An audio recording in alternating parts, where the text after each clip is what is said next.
It never dings in my ear anymore to let me know we're live. We Make Movies, Film Geeks podcast, episode number 106.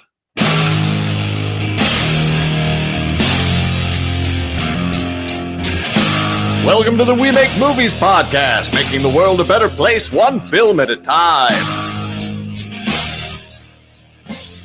And now, here are your hosts, three aspiring sellouts, Chad, Michelle, and Garrett. Hello, everyone, and welcome to the We Make Movies Film Geeks podcast. Podcast is all about how to get your movie made, how to get it seen by other people, and how to get it awesome. I'm your host, Garrett Robinson. With me, as always, faithful co-host Chad Kukahiko. We're back. It's Sunday afternoon, and not to jump into the main, like we will discuss things first. But are you burned out from watching Daredevil yet, Chad? No. We'll talk about it. We'll talk about the show in a minute. But yes. I can't be burned out by that. I'm always wanting more. Oh, so good. Okay, but before we do that, if you're watching us live on YouTube, feel free to comment on the YouTube video itself, which I will be monitoring the comments on that. Or you can tweet now. You can. Is it? No, it's not. Yes, it is. Oh my God, it's working. You can comment live on the comments, which is where you would comment. I just said that out of like instinct, like reflex. But then it turns out, look, there's comments. Look, I just left one. Yay! Kabam! Skadoosh! Or if you are watching, you can also tweet us at hashtag We Make Movies. And I might not monitor that, but hopefully Chad will keep a weather eye I will on monitor it. that. Okay, awesome. And we will answer your questions live on the air. But let's get into it. Let's talk about the things that we want to talk about today. And Chad, you're up first. Oh, yeah. So Daredevil season 2, it just ran. I mean, sort of. As we've talked about, if you watch this show, you know that Daredevil is my favorite comic book hero of all time. I've explained why in the past, but I won't do it now. Season 2 was really good. It was not, in my opinion, anywhere near as good as the first season, primarily because there were a fair amount of the sort of logical leaps that are really they're hard to make, which is what network TV is filled with them. And I know that our friend Ron Richmond is a big fan of Flash, but I mean, everything in that whole world, it's like filled with these logical leaps that are just to get you from point A to point B, but they really don't make sense, and they don't make sense to the characters. And obviously you're talking about a superhero show. So by and large, but at the same time, like there's enough good superhero content out there by now that you can, in some ways, I did actually like this season better, but you're right. There were a lot more. I wouldn't say tropes necessary, but a lot more moments that were more traditional television content. Yeah, which they did not. Like in the first season, and I'm not afraid to. I promise you, I will not spoil the second season. I will do my goddamnedest. Hopefully I won't accidentally, but I don't think I will. I will not spoil the second season. But the first season, if you haven't seen it already, too effing bad. I will spoil the shit out of that. So the first season, everything that happened, everything sort of led from the other. I mean, and that to me is not the thing. Obviously, you're watching a superhero show, but the thing is you set up the world. So is it realistic to the world in which you're watching? That's what really matters. And when they start to make these leaps about like, oh, this is what the DA is going to do to you, etc. Like, that's when I'm like, wait, what? That doesn't even make sense. You know what I mean? And they're not really, and they contradict it, but again, they did it a small amount compared to network TV shows that are just absolutely completely filled with thing logical leaps. And that's why I don't like those at all. But this had a lot more than the first season. The one thing that this had on the first season, though, was Foggy was better because they didn't give him any real acting to do this time around. He didn't have to cry. He didn't really have to play drunk. There was one moment where, maybe he was drunk. You don't know. So he didn't have to do these things that actor just cannot do. And I think that there are a lot of things that he's, his sort of the general wash of Foggy is actually quite good. You know what I mean? Like he is,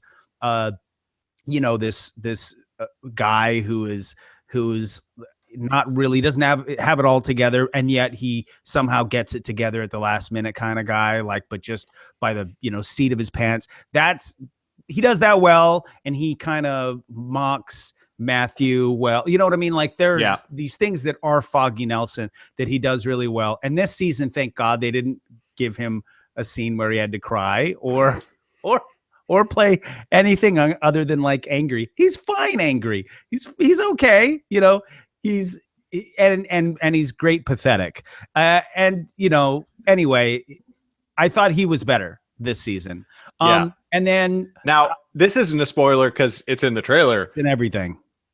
Punisher. The Punisher, yes. Oh my God. Which, by the way, before the show began, Garrett sent me this GIF, this JPEG of like, it looks like a Google bar, and it said Daredevil season 2, and it asked, "Did you mean Punisher season 1?" And it's very funny.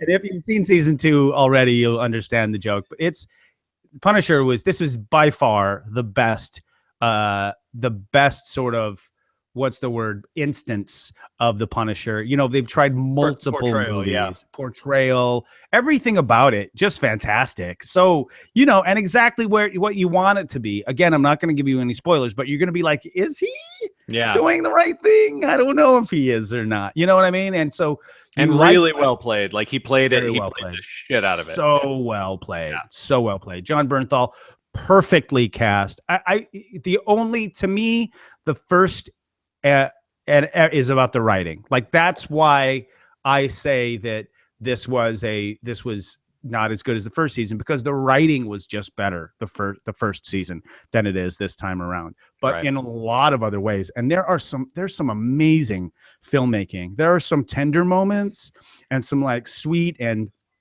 romantic moments that I'm like, God damn, the way, just the things that they did. And I'm not going to say specifically how, but I was just like, I'm like taking notes. I'm like, God damn, that's good filmmaking, Yeah. And another thing that is kind of a lament of Jessica Jones was the score of Jessica Jones. I'm not a fan of, but the score on Daredevil, so good. Good. Now I disagreed with you on Jessica Jones. I liked it. I thought I saw what they were trying to do with it, and I thought it was good. But Daredevil it's really so really good. Really good. And did you have the moment I did when they had the long, multiple minutes long uncut? Well, I mean, I'm sure there were like camera trick cuts, but the uncut fight scene. Oh my God! Like I watched it 3 times, so there were cuts in it. They just really hide them well. Yeah, that fight. I mean, they were like, I thought better than the last one. It was a lot better. Well, it was really good. I wouldn't say better. It was definitely different. What they went for was really, really good. The main thing the main reason I like the first one better is that, they use these super, wide angle lenses, and it distorted it a little bit too much. They kind of had to, given where they were, but it took me out. Anything that takes me out, I don't like. Right. You know what I mean? Anything that sucks me in and gets me wrapped up more with these characters, anything that can get me to forget that I'm watching a movie, right, or a TV show, that was the only thing, but it was extremely. I didn't really think of it that way, but when I say better, what I mean is like it went all over the place. It had so much more like going on, and it was just like. And how the hell they did it? I mean, they clearly had to have used a movie. You won't know what we're talking about, I guess. Until you see it. But oh my God, spoiler! Is it a spoiler to say? No, it's not, because there's nothing. It's a fight scene. It's a big long. It's in the 3rd episode. Believe me, you will know exactly what we're talking about when you see it. It just happens from multiple levels, and they tried to make it look like it was one shot. It was not. There are several cuts within it, but they're well hidden. And it's amazing, down a stairwell, and those stunts, some of the stunts, you're like, what? How did they not break their back? I mean, so many amazing. And the thing about that one and the one last time is I love whether it's acted or not, the acting must be helped by the fact that by the end of it, he's so fucking exhausted. Oh, yeah, he's just like, That was one thing too in this one, is that the humanity of all the characters was really crystal clear. Like you felt it. You felt like these were real human beings. And there are many occasions like that where it's like, there's no way he's going to survive. And yet he does. And by he, I might mean Daredevil. I might mean Frank Castle. You might mean Spider-Man. I might. We don't know. People don't know. We're not saying. You don't know me. Did you also see the trailer for Luke Cage afterwards? I did. I did. I'm so. It's not a trailer; it's a teaser, obviously. But But I need it so badly. I need. Ding. Anyway, that's my general review of Daredevil season 2. Thought it was great. I will of course watch it again because that's me. So good. So good. I can't believe we have to wait so long to get Luke Cage and then to get the rest of it. So sad. But anyway, that's how it works. I mean, for me, it makes sense. It just, I can't take a day off of work, every 2 months. I can't, my constitution can't, I have to binge watch a show and I'll watch 9 or 10 episodes on Friday because I take the day off of work. And this year I thought I'd only get through a few because I got sucked into tons of other work. I took the day off of work, but I had tons of other We Make Movies work, and a couple of the projects that I'm working on came in and they're like, hey, Chad, blah, blah, blah. And so I didn't actually get going till the afternoon. So I thought I was only going to watch like 5 or 6, but of course I lay down in bed and I'm like, let's just watch a couple more. 4 episodes later, I'm like, okay, I should go to bed now. I fell asleep watching it on Friday night and fell asleep watching like the second to last episode last night, and both were pretty early in the morning. Definitely. Yeah, it was 2 o'clock. It was after 2 o'clock in the morning when I finally finished the rest of season 9. But it was, and then I like to kind of take my time with the last 3 or 4 episodes on Saturday. So, and that's what I did. It was really last thing. I didn't read the Daredevil comics a whole lot or anything like that, but I know a little bit about the lore, actually mostly from the Wolverine Enemy of the State graphic novel, which I have right here, which has a lot to do with Daredevil, Elektra, and the Hand. Was that pretty close to the comics? A lot of the stuff that I read in his comic book, I didn't get a ton. I mean, one of my very favorite comic book series of all time is the Elektra Assassin one. But the interesting thing, it's a Bill Sienkiewicz story. Oh my God, the art is so good. And I've read that so many times. I own like multiple copies of the first one of which has never come out of its thing, by the way. Nice. But it's, I always had the worst luck with collecting comic books. I love them and they're great, but I never get stuff that actually is valuable. It just ends up being, I guess, a little too obscure, as is Elektra Assassin. But it's, I mean, the thing about, I don't know a ton about the Hand except from this, and it is dark. I mean, Elektra Assassin is so good, and the main character is not a guy that we've ever seen before. He's like some CIA agent or something. He's like overweight and he's got these teeny tiny legs. It's totally out there. It's really, and he's got this really bad huge toupee, and and there's like straight up devil is in it. Like, it's crazy. It is so crazy, so well done, and so like, what am I watching? And but you never really, she is like a force of nature in that book, so you never kind of get her point of view. And I didn't really follow Daredevil with Elektra, but the thing about the comic books themselves is they're so different, not just from the shows, but amongst themselves they're very different. Yeah, that's true. Different, as time goes on, they change, and then it's like the whole. So there's such an insane sort of pantheon of stuff that it's, as hard as it is to say sort of true to stuff. That's the thing I personally love about the Marvel Studios movies and TV shows is they at least give it a shot. I mean, what the crap with the X-Men still? You know what I mean? There's so many ways to get it to fit. And I think they actually did that with Days of Future Past. But, First Class and this Apocalypse one, I mean, it's just like, what? Storm? What? That's Storm? Like, that's where she comes from? Like, it's insane. Yeah. It's like, that's why it's like they make fine movies. Their movies are fine, but they're basically just crapping in the face of all the hardcore old school fans. They just don't give a shit about us. And that pisses me off. You know what I mean? It's like, Yeah. and that's Fox. Yeah. Fox is. I think that one day they will be forced into a deal like Sony took, and I am so excited to see the Sony Marvel deal happen with Spider-Man. But what if they don't? What if they just continue to make enough money to keep doing what they're doing? Then we'll all be sad. Well, but now who made what do you call it? Frickin' Deadpool. Fox.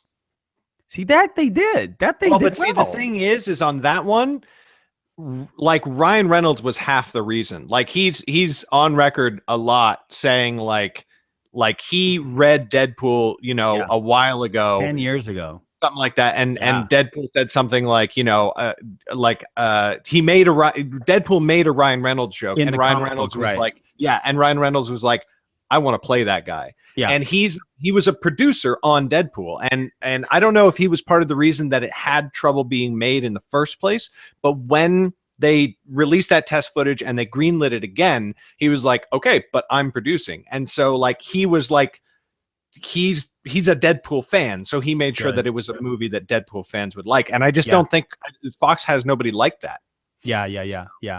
Anyway, we should we should move on. So, but in related to streaming news, carry on again. Yeah, it looks like I read this really kind of odd article in Digital Trends this morning, and it was basically talking about how Netflix, rather Facebook and Twitter, are trying to acquire streaming rights to TV shows. And what was particularly odd about this article is it was really light on specifics. It seems fairly clear that they were totally cool with this information getting out. It wasn't like in a leak, blah, blah, blah. And that might have just been bad writing on the part of the Digital Trends writer, but it actually made me think that the Netflix is pissed off the networks enough that they are totally willing to get into talks with Facebook and Twitter and release the information to make Netflix kind of sweat and make Netflix feel like they want, Now, I don't understand this at all. Like, how would something stream on Facebook? Like, do people go to Facebook for streaming TV content? They don't need that. Well, that was another part of it, is that they don't. It said very specifically in the article that they don't yet know how to monetize it. Which is so bizarre that they're gonna get into it. I mean, like, is Facebook? Facebook definitely has enough money to pay for rights for a couple of shows and just give it a run. They have enough money, but Twitter definitely doesn't. No. You know what I'm saying? I mean, like, so how the crap are they gonna get? You know what I mean? So Facebook could do it and take a loss on it and still be able to do fine. Right. But Twitter isn't going to be, you know what I mean? So I don't know. I mean, that's what I'm curious about. And I was a little like surprised that it was so details light in the article. Right. You know what I mean? It just, honestly, the whole thing kind of came across like hey, Netflix, F you. It was, that's what it seemed like. Stop taking our Emmys, motherfucker. And it's not even, I don't even think it's even that, the big thing that they're just pissed that Netflix is claiming these things in all their promo, these specifics, but they can't substantiate it, nor do they plan on substantiating it. So they think, like, for instance, the guys at ABC, I think NBC, the guy who at NBC was the one that was really pissed off, was that he's like, you're making all these claims in your promo, but we don't see the numbers. Show us the numbers. And what's his name? Sarandos is over at HBO. Anyway, the guy at the head of Netflix is like, no, dude, we're not going to show you. We don't have to show you. That's not part of our model. We're not going to show you. It's just our promo. Get over it. Shut up, stupid. Because the NBC thinks that they're Nielsen's are better. You know what I mean? And they think that more people watch them, but you can't relate them because one is paid and one's not paid. You know what I mean? Right. So it's very, very frustrating to the network guys. So, and yet they kind of need the money from Netflix. You know, they want to, Netflix doesn't have to pull a profit every moment, you know, as long as the stock keeps going up, Netflix can always turn around and say, hey, when you are responsible for 30% of the data streamed on the entire internet, you can go. Exactly. Yeah. Then we'll show you our fucking numbers. Right. Exactly. Anyway, man. Well, it'll be, it's hard to know what to say about, about this until we see it actually happening and whatnot. I'm just like, Facebook streaming TV shows. But remember, they bought Oculus.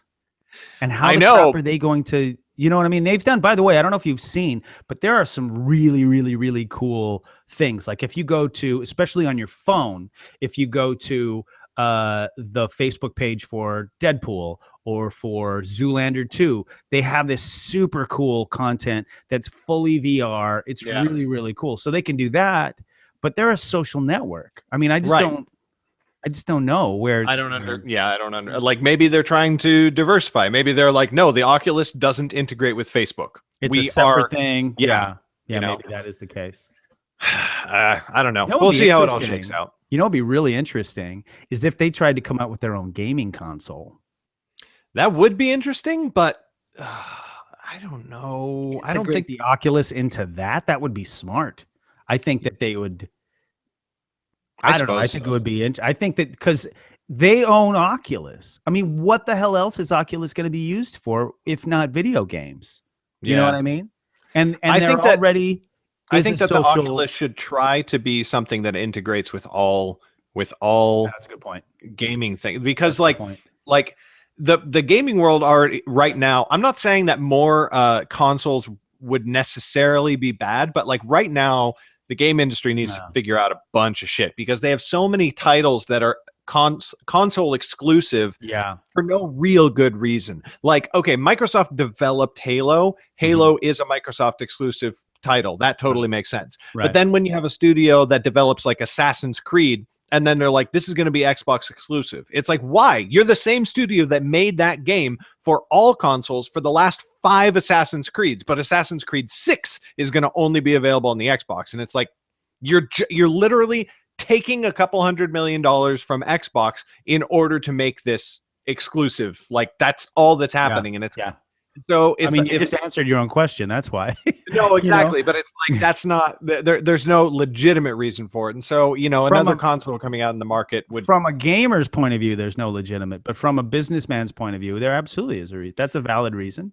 Sure. But if you keep pissing if you can't be an industry that just continually pisses off its user base, because then eventually somebody comes that would be interesting if you could. But the problem is that if what you're talking about means like unifying around a single universal console, I just don't see either of the players bowing out or even being able to get crushed. I don't know if that's gonna what I think would be better is I think that if people stopped trying to play the exclusivity game, then more consoles becomes a good thing, because then it's which console runs the games the best. And then the consoles are competing to make themselves better and better and better so that they attract more console buyers that way. Right now, they're trying to sell more Xboxes by paying a developer not to make the game available on PlayStation. All that does is hurt PlayStation people and fill their own pockets with more Xbox dollars. Like, that doesn't.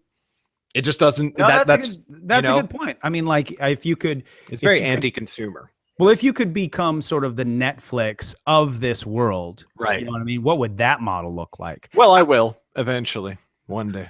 I of course meant that in general. You, the universal you. If a person could become, I'm pretty sure you're talking about me. But it would be interesting. I'd like to see what that looks like. Yeah. Well. I'm sure it'll happen one day. There is just for the record, there is a early Netflix model for games. It's called GameFly, and just like how Netflix started out, you subscribe and they send you game DVDs in the mail. Whether they'll ever be able to expand into, Netflix streaming or not is. We did a few ads for them. Oh yeah, Yeah. Yeah. cool. We are- Anyway, we are interesting people. Let's just say that. okay, that sucks. I'll tell All you. right. I'll tell you once the show's over. Okay. It's very. Just think of this. Gratis. Just that's the word. Keep that in your mind. Gratis. Just think about that. Anyway. Okay. Right. So we're gonna move on. I'm gonna talk about two. I'm gonna do my two segments in a row now.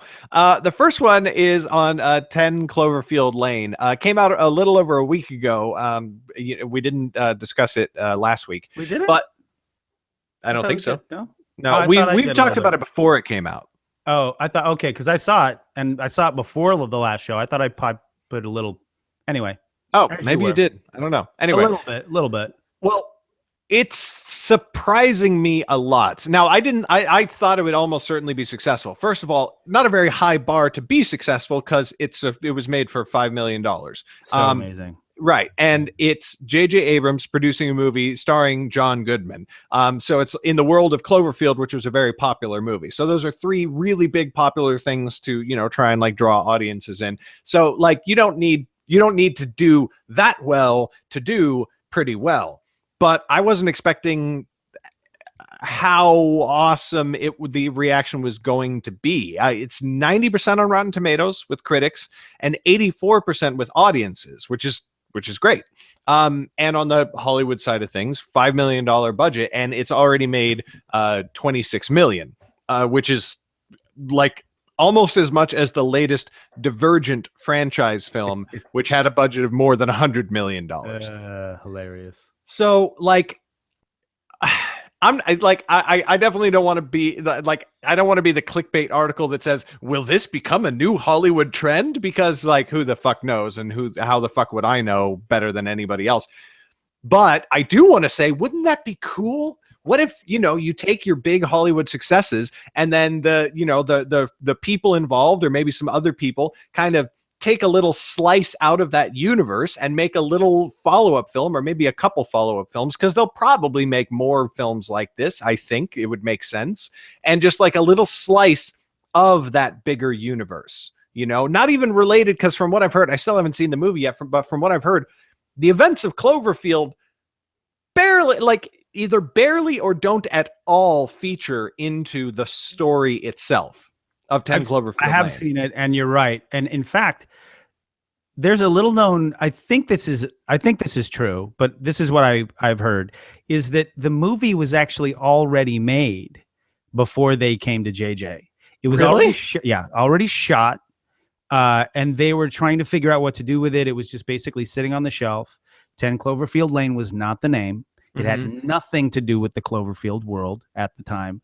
And then they were like, hey, this could actually fit. Let's talk to JJ. Then he came on board, and then they finished it. Wow. And they put the marketing on it. And I don't care personally, because I actually really enjoy the film. I really, really enjoyed it. And it was very economical. And I was wondering when when it was over, I was like, damn, that must have been so cheap to make. Yeah. But it was well made. It was well shot. It was, everything about it was great. But the name and JJ's attachment, etc., were not what got this made, apparently. That's interesting.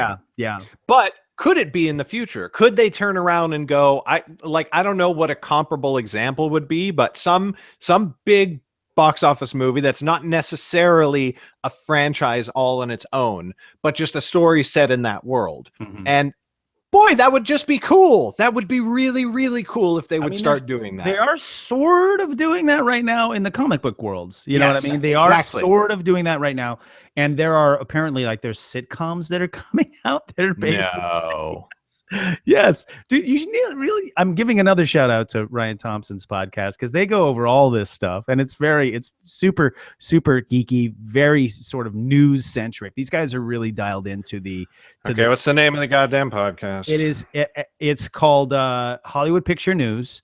You can go to HollywoodPictureNews.com, and it's just like an hour-long shot of just straight up, like, these guys scour the trades, and plus they have a lot of friends that are in this world, so they hear tons of rumors through that as well. So yeah, no, it's really it's a very you check it, again, Hollywood Picture News. I gave it a plug. There's a so couple many plugs goddamn podcasts already, but now I have one more. Yeah, yeah. But this will, I mean, it will keep us like, that's the funny thing is like, you know, we're film geeks, but in actual truth, we talk about all kinds of shit. But what we do, and when we get into the main topics, is hopefully give you guys tips from experience for making indie films, all kinds of indie films. But what these guys do is they get you dialed in on the geeky, and not always geeky, but definitely more like they don't really care about indie at all. Not really. They care about mainstream, and they care, you know what I mean? And that's fine. And if that's what you want to know, that's the place you should go, because these guys, and you'll hear things from them that will never necessarily even come to fruition, because it's just either just a rumor or it's a pilot, you know what I mean? So, but for that kind of stuff, it's really good. But anyway, sorry, as you were. Cool. Well, no, that's it. I just thought that was a cool little thing, and I would love to see more films in this style. And then the other unexpected success, at least I didn't expect it, fucking Zootopia. Yeah. Zootopia has a 99% critics rating on Rotten Tomatoes and 95% with audiences. And I'm just like, what? Like, let me be like super honest. When I saw the Zootopia trailer, I thought it was the dumbest fucking thing I'd ever seen. That stupid sloth trailer. And it didn't make me laugh at all. And I had to sit through the whole damn thing twice. It was like a scene. It wasn't a trailer. It was like all it was. Yeah, it was one scene. It was like, and I kept having to see it, you know, like in movie theaters and shit. And I would just like physically recoil. So no, I haven't seen the movie yet, but apparently that's a big fuck up on my part. I haven't heard from anybody that this movie was anything less than like completely awesome. But wait, do you know anyone over the age of like, or who does not have a kid who went to go see this movie? Yes, I do.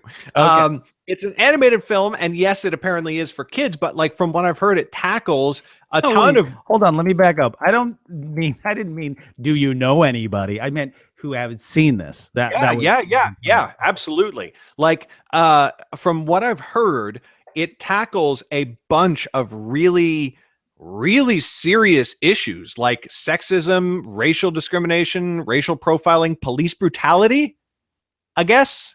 Interesting.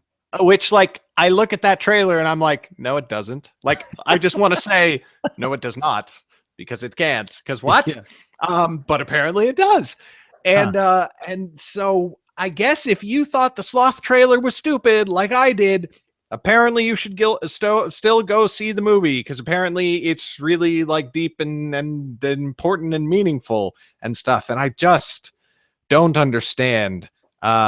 So yeah, but it's doing really well. It's getting lots of really, really good reviews, and I haven't seen anybody like I follow tons of people, right? I follow tons of people who talk about comic book movies and Star Wars and this, that, and the other thing. And to see the people that are talking about Zootopia, to see them talking about Zootopia is just really fucking weird. It's like these people don't talk about when Pixar releases a new movie or any of that shit. And they're all like, dude, this is important. Like, you actually need to go see this. And I'm like, I don't understand.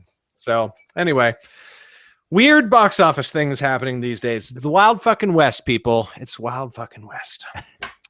And with that, we can talk, we can get into the main topics. So Chad, why don't you get us started? Why don't you begin to get things revved? Okay, I will if you stop talking. Begin to get the engines rolling. I'm talking. Get the ball rolling. I'm talking. Okay. So yeah. So this week, I want to talk. Actually, let me back up a little bit. 17 years ago, I dove into what I consider sort of my first collaboration project. In college, I had done some things. I went to a conservatory acting program and did a fair amount of writing and whatnot in that school.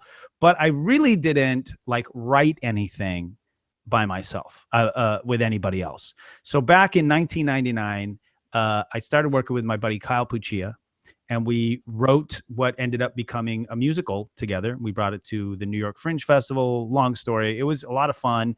But it was really difficult. It was my first collaboration process. Well, he has written a new musical with another mutual friend of ours, Daryl Stevens, and I'm helping them produce it. I think I talked about it last week, although I didn't mention any of the people for reasons that were valid at the time. But it kind of brought me back, and it made me realize that I started collaborating 17 years ago, and I've been going pretty much nonstop ever since. That's crazy. I started high school 17 years ago.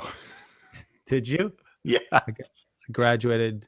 Damn, I don't even want to talk about that. So I've learned a lot about collaborating, and it was not always easy. It was some of it's really, really difficult. But sorry, hold on one second. I am looking at the wrong day. I was looking at last week. So it's more of an art than a science. And it really requires a balance between compromising, but also at the same time knowing how to hold your ground. Like nothing else I've ever done in my entire life. And I've seen it in my day job because I do this sort of for a living in design. Though it's a muscle that I use a lot less at my day job because I honestly don't really care about what I'm doing there. And but every single creative artistic project I've done since has been a collaboration. And the caring part, the not caring part on the day job, but the caring itself is actually a very, very important part of good collaboration, because if you really, really care, then you probably want the piece to go a very particular way. And that can cause problems because those specific ideas that you have might conflict with the specific ideas that your partner has. And they generally do. Right. And that leads to some what can be very heated and very difficult. But listen, that's not like the better the project is, doesn't necessarily it doesn't necessarily mean you have to go through those. I think the better you know how to collaborate, the more you can sidestep those, and the more you can turn that emotion and that passion into something that actually helps the process. But there are some important tips that I want to share with you guys. I dedicate it to Kyle Puccia, one of my best friends in the world. Because you probably are very passionate about what you do, and your partners will also be very passionate about what they're doing. And it can, and whenever those points clash, it can cause, you have to be able to find ways to make the process better and still make you both feel like you got what you wanted. Right.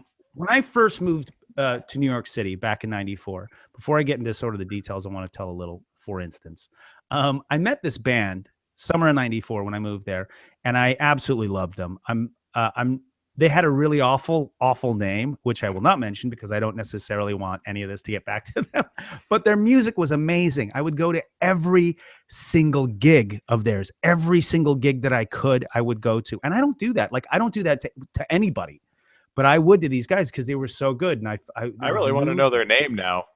I'll tell you later. The two guys who wrote basically every single song, they had been friends since they were 10 years old, and they were only 19 and 20 when I met them, but they had been writing music that entire time. And they were very different. They had very different sensibilities. One was a lot more melodic and the other one was a lot heavier. But together they created some of the most amazing music. And as they started to get more and more successful as a band, the two songwriters really wanted to push things in these two different directions. They couldn't compromise. It's kind of a long story. I won't get into the specifics, but they ended up sort of breaking up. And they broke up right as I was hitting the road on Stomp. And about a year after I was on the road, I had this crazy idea. I just woke up. And I was reading an article about Tricky, and I was just like, nobody had heard about Tricky like 6 months ago. And suddenly he's on the cover of Rolling Stone magazine. And I was like, what? It's crazy. And then I just thought of these guys. And I was like, if they were ever to be able to get back together, I just knew that everybody else in the world would hear what I heard, and they'd be huge. And so I contacted one of them, and I told him as such, and I didn't hear from him for like 10 years. I'm not even kidding. What? Didn't hear from him. Yeah, it was like one of those moments where it's like, I have to say what I really think here at risk of losing a friend. And I kind of did until I ran into him on the streets of LA about 10 years later, but that's a whole other can of worms. But to them, Clearly driving on the streets of LA because nobody walks in no, LA. he was parked. He was freaking parked. I was just right trying to make around a. the- I No, was but just making that's true. I walked and I was like, what the crap? It Well, was I'm gonna call bullshit because nobody walks in LA. Just I trying to make that joke. Just let it go. No, I got it. But it was a really crazy story. I won't get into it because Okay. you're trying to joke.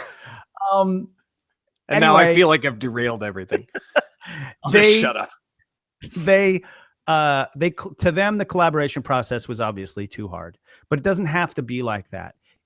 If you're experienced the collaboration and you've been able to find other artists with similar tastes, similar aspirations, goals, it can obviously be a lot easier. It gets easier for me every single time I do it.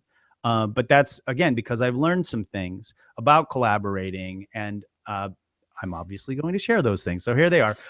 This won't necessarily help you, mind you, but just knowing these in theory, because to really, really understand these, it's going to take practice. You're going to actually have to experience this process. But if you've actually already been through it a couple times, maybe this will help, and it didn't go well, or if it did go well, maybe you'll be able to recognize the things about it that worked. Anyway, because for instance, with Kyle, I think at one point we almost got into a fist fight. I'm not even kidding. Wow. But we finished it. And we were very apologetic to each other or whatever. I can't even remember what the crap that was about, but that's how passionate this can get. Anyway, hopefully you'll be able to keep it together on your projects, even if you don't understand these yet. But just try to keep these in mind. And I think it will help you finish the project, which is the most important point, because you're never going to have a perfect project. If that's what you're going for, just give up, because it will never exist. And that is actually the first point.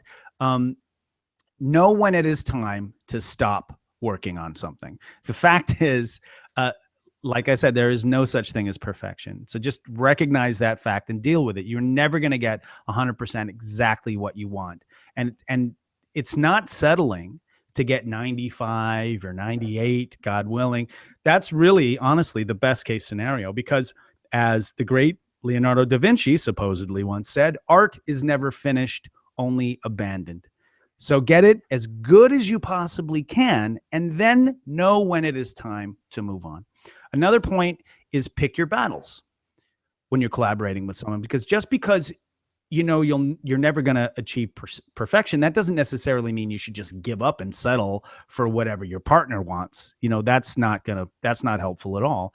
If you have 2 or 3 things, or half dozen, whatever, if you have a number of things that you really, really, really want to go a certain way, don't be afraid to hold your ground on them. And this is the third point, you also have to be able to see things from another point of view, even for just a moment, because perhaps you've decided that something is going to go one way and you're holding your ground, but the thing that the other person is suggesting is actually better than the thing you're pushing for. And by the way, that is a very, very, very, very common situation to find yourself in a collaboration. You get caught up, you get sort of, your ego gets attached to a certain idea and you're stuck on it. And you're stuck on it so much that your partner is saying something. And if you really took a moment to look at it, you'd be like, oh, that is actually better. But that is another thing. You can't, how do you decide which is better? You know what I mean? Better based on what? Right. Well, see that, and that is kind of the fourth point, is you need to be really specific about your specifics, meaning what is it that this moment or that detail, what is it supposed to do? How is it supposed to be? How is it supposed to affect the audience? Like, you have to understand that. Are they supposed to think this something about your character's motive? Are they supposed to question something? Is it supposed to just elicit a laugh? If so, what kind of laugh? See, these are the things you need to know, because as you're sort of horse trading with your partner for this detail or that detail, the problem isn't, and never fool yourself that it is, because something is just better than something else. What you're actually arguing, whether you realize it or not, is that this is the response I want to elicit at this moment or that moment. And Right. that's what you should be talking about. Not about, oh, this is just better. It's just better. No, it's not. What are you trying to do with both? And which is better for that moment? Because maybe what they're saying is better, but maybe what you're saying is better. And you just got to get that, communicate that to them. And that is the last and fifth point, communicate. But this is the interesting thing. You need to communicate not just with your partner, but also with yourself. Mm-hmm. Because everything in art is specifics. But talent and instinct is also a huge part of how you get to those specifics. You may not even understand why your instincts, why your emotion, your passion, whatever is driving you towards something, but that doesn't necessarily mean that it's better. You have to, or that it's right. You have to first understand why. And that you have to do with yourself. You know, the logical explainer part of you has to be able to communicate with the raw, passionate, instinctive part of you so that you can find out, you can answer those questions, because only then, once you know yourself, are you going to be able to communicate it to the person you're working with. Yeah. And that's, yeah. And so anyway, that's a lot, 5 different points, but I think that, you know, they're intertwined. Is that the word? Yeah. Intertwined. They're interlinked. They're interlinked. They're connected. They're connected. They lead to one another, but they will definitely help you survive any collaboration. And that's not to say that every collaboration works. They don't. Yeah. Believe me, they do not. I have, like, literally my job these days is my writing, and it's pretty much all done collaboratively. Some of it is extremely collaborative. Some of it is more like I'm working with my partner, Sean Platt, and he's like more of like a sounding board and sort of a very high level editor. And then some of it, we're literally like creating every piece of it together. On the whole aspect of communicating with each other, I feel like there's something else which is related, but slightly different, or a slight, like breaking down of that is, it's very important for me and on collaborations that I've done, to especially when you are literally just creating together. Like if you're running a business together and you're producing things and like money's rolling in and whatever, it's more easy to be concrete about this sort of stuff. But when you are in a partnership, and let's say you're writing a script together, or in my case, writing a book together, whatever you're doing together, people who direct films together and whatnot, it's very easy for one person to, for one or both people to feel like they are contributing more than the other, or that they are being you know what I mean? Yeah. Like you feel like, and that's if that's actually happening, and it's actually happening to like a bad degree, and you bring it up and then it doesn't get handled, like that can really be a killer of a partnership. Yeah. But it doesn't have to be like there's been, and I know not just with me, but with other people as well, that I, you know, have not just with me and Sean, but with other people as well, where I'm like, the exchange isn't quite there, or they're like, the exchange isn't quite there. Like I'm putting in, I'm like, and it's hard. The thing is that's always hard to quantify, you know, when you're like, if you're just talking about man hours, sometimes it's fairly easy. But if you're talking about man hours and a whole bunch of other stuff, like one person has a whole bunch of expertise in one field that they're contributing, and all that sort of stuff, it just, but the key thing there is that if you talk about it, you can save the relationship. If you don't talk about it, it will absolutely destroy the relationship. No, you know? Absolutely. And you have to talk about everything. I mean, you really do. You have to talk about every little detail. I mean, at a certain point, hopefully you reach a sort of shorthand. And I mean, like, I have very sort of specific needs in a writing partner, you know what I mean? And I've been like, a couple writing super flexible, ankles behind the ears is non-negotiable. Gross.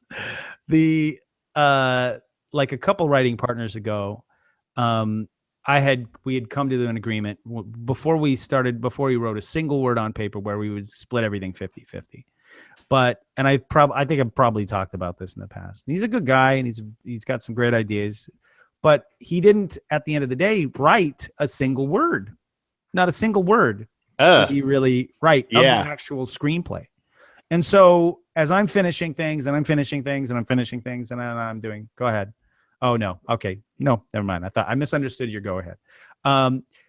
As you're working on things, I started to realize that I was doing a lot more work than this guy. And so and this 50-50 was no longer really appropriate. But then when I talked to him about it, he was like, well, that's the deal. I was like, and I went to sort of the WGA bits. I went to the Writers Guild contracts, and I saw that story by ideas, or I can't remember what it is right now, but it's roughly like a tenth what the actual screenplay price is. And when I brought it up to him, he was like, well, too bad.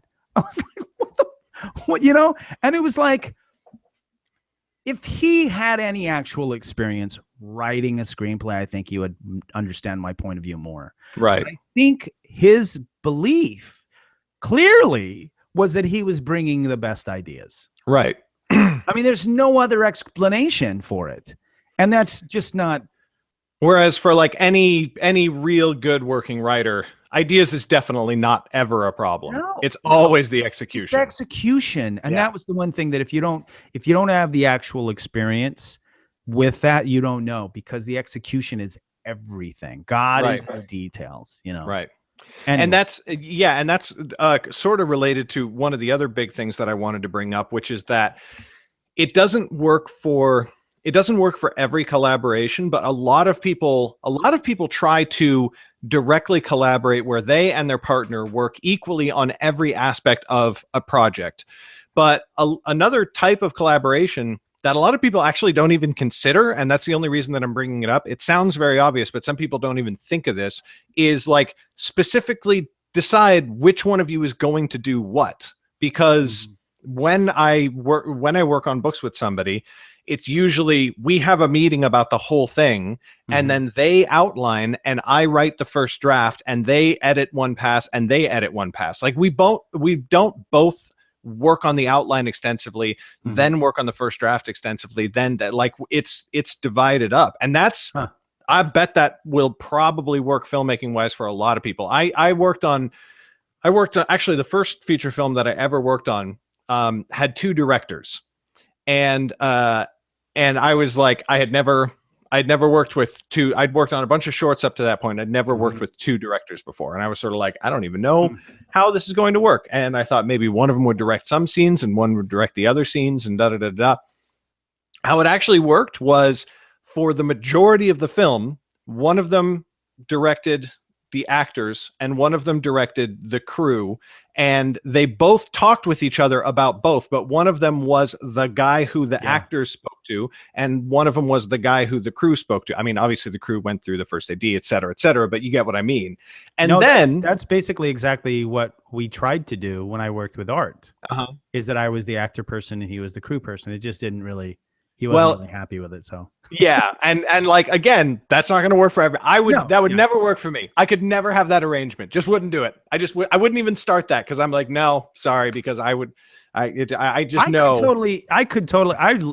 it.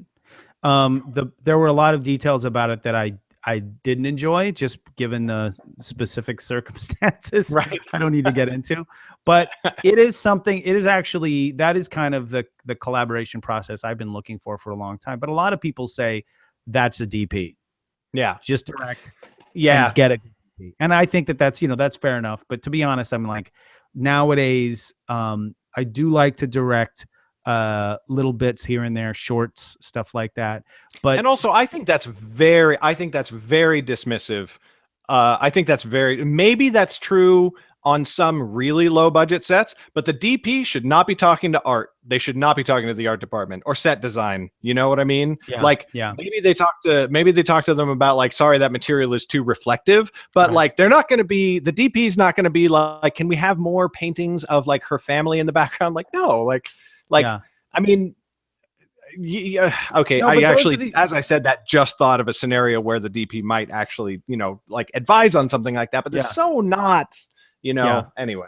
Well, the details, like that's the like, yeah, I hear what you're saying, but I mean, but I don't have issues with that. It's what I don't know yet, and I don't, and as you know, I'm not a spring chicken. I'm getting involved in this a little bit later in life. You know what I mean? So it's not like I really want the time to, you know, I want to have to learn this stuff now. You know what I mean? Is camera, lighting, lenses.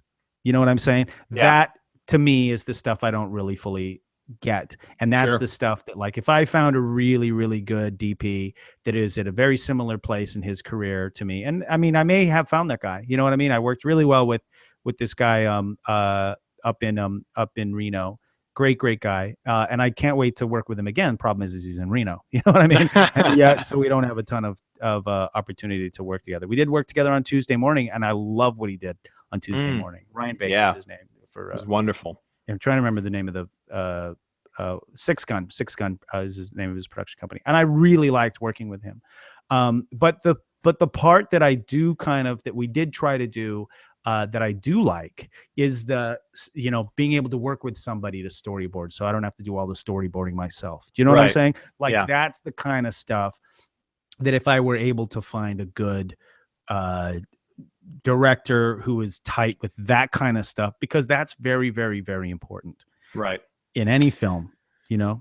And there were things in Daredevil 2 in the season 2, for instance, that I was like, I have no effing idea how they did what they did, right? But I loved it, like the moment out in the rain.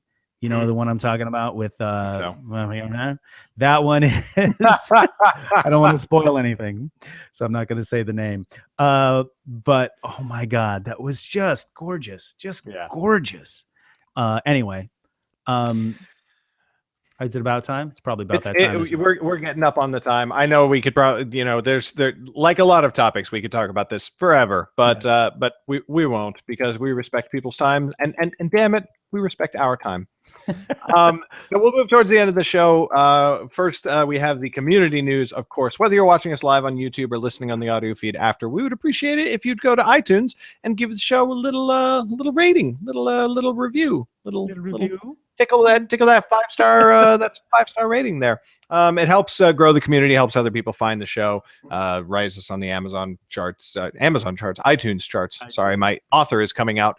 So yeah, give us a rating, give us a review. This Wednesday is going to be Games Night. The We Make Movies live event is Games Night, otherwise known to some of you as Actor Improv Night. Brendan's Actor Improv Night. It happens at what's the theater called these days? I think it's just called the Sacred Fools Main Stage. Sacred Fools Main Stage in Hollywood. On Lillian, just south of Santa Monica Boulevard in Hollywood. But now it's called the Main Stage. And we don't open the front door. It's just we just don't do it, because we'd have to keep somebody out there like at the quote unquote box office for the whole time. So you just got to come in through the back door. But there's usually signs. That's how we like it. That's how we like it. So come on down. You can find it on the We Make Movies calendar at wemakemovies.org/calendar. But at 7:30 p.m.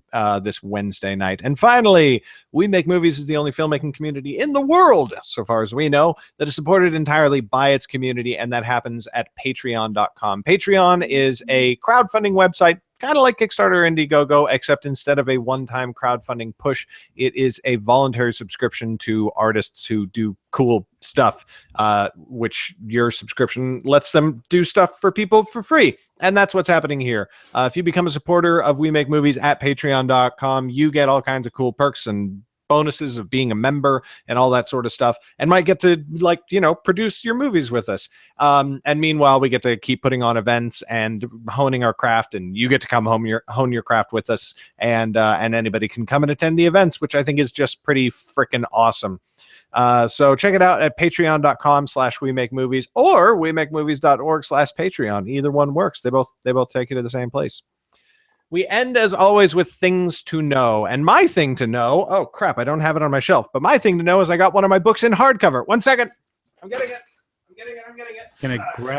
He's grabbing the hard copy. My latest book finally arrived in hardcover. It's What was that, Chad? I was saying because you listeners, it's going to be so helpful. Oh, yeah, the audio feed is going to be great. But there it is for people who are watching on YouTube. It's my most recent book. It's The Alchemist's Touch, and I got it in hardcover. And the hardcovers, honestly, the hardcover printing company is a massive pain in the ass. They take a long time, and their customer service isn't great. But the only reason I've stuck with them is because these hardcovers are freaking gorgeous. So you can check it out at my website, GarrettBRobinson.com. Which, on that note, that's the end of the show. Oh, I don't get a thing to know? You do get a thing to know. Of course you do. Why wouldn't you get a thing to know? I don't know. You just decided I did. Do your thing to know. So the piece that the musical that I am producing, Hipster Sweatshop is what it's called. And the website is not up yet, but it will be at hipstersweatshopmusical.com. We are having a reading. It's a live reading with live music at the Rockwell on May 31st, 7 p.m. seating, 8 p.m. The show will begin, which is a pretty cool venue. Apparently, I've seen pictures and stuff. I haven't been yet, but while since we've arranged it there, I'm seeing photos. It's really cool looking. I will obviously tell you more as time gets closer, but the music is really fantastic. It's going to be a really fun show. Hipster Sweatshop, check it out. Huzzah. I don't know anything about this project, but now that I know the title, I really want to. So that's pretty fantastic. It's good. Yes. And the music's good. It's going to be a lot of fun. Yay. Yeah. All right. Well, that's it for today's show. Thank you so much for coming and hanging out with us. All of you live people who watch, feel free to leave a comment next time. We actually like talking to you despite appearances. I'm Garrett Robinson. You can find me at GarrettBRobinson.com. Chad can be found online at superfreako.com. And we'll see you next Sunday afternoon with more Film Geeks. Goodbye.